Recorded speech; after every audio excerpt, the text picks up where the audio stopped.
पिछले दिनों एक तनाव की खबरें सामने निकल कर आ रही हैं। वो जो फॉल्ट लाइंस जो शायद कहीं दबी हुई हैं बीजेपी और आरएसएस के बीच, ये उसी को कुरेदने की एक कोशिश अरविंद केजरीवाल के जरिए, और साफ तौर पर ये कहते हुए कि मोदी जी ने, अरविंद केजरीवाल मतलब मेरे खिलाफ, वो कहते हैं कि मोदी जी ने मेरे खिलाफ ये गंदा षड्यंत्र रचा। क्या आरएसएस इससे सहमत है? वो सीधे सीधे शुचिता, नैतिकता जिसकी दुहाई आरएसएस की तरफ से दी जाती है, उसी की दुहाई देते हुए यहां पर फैसला आरएसएस से करवाना चाह रहे हैं। फॉल्ट लाइंस को एक्सप्लोर करने का काम कर रहे हैं।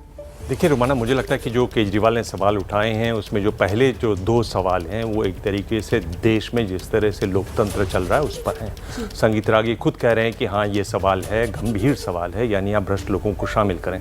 सवाल है कि किस तरह से आप दबाव डालें उन पर, पार्टियों को तोड़ें। क्या ये लोकतंत्र में होना चाहिए? कतई नहीं होना चाहिए। क्या इस तरह से ये हो रहा है? हाँ, ये हो रहा है और इसकी आलोचना होनी चाहिए। और जब ये चुनाव हुए थे तब भी मैंने बीजेपी के बड़े से बड़े नेताओं से अपने इंटरव्यूज़ में सवाल पूछे थे, उनसे जवाब देते बनता नहीं था कि इतने भ्रष्ट लोगों को हमने शामिल कर लिया तो हमारे में और बाकी भ्रष्ट पार्टियों में अंतर क्या रह गया।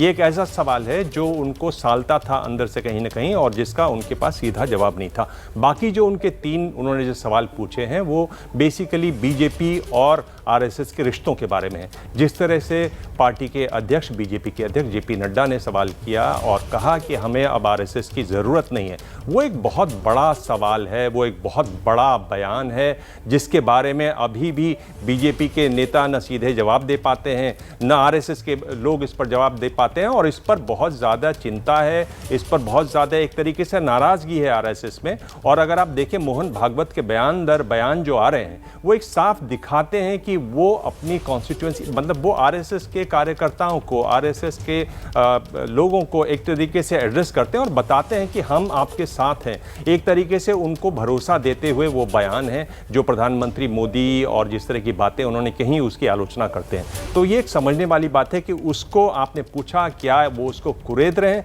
बिल्कुल इतनी बड़ी फांक बनी हुई है कि कोई भी राजनीतिक दल उसको कुरेदेगा, उसको और चौड़ा करना चाहेगा, उसमें और सवाल उठाएगा। वो सवाल उठा रहे हैं। जब वो ये सवाल उठाते हैं तो आप देखिए उसका असर क्या होता है। एक बड़ा असर उसका ये है कि जिस तरीके से अरविंद केजरीवाल की ऊपर आरोप लगे, वो उन आरोपों का भी जवाब देते हुए नजर आते हैं।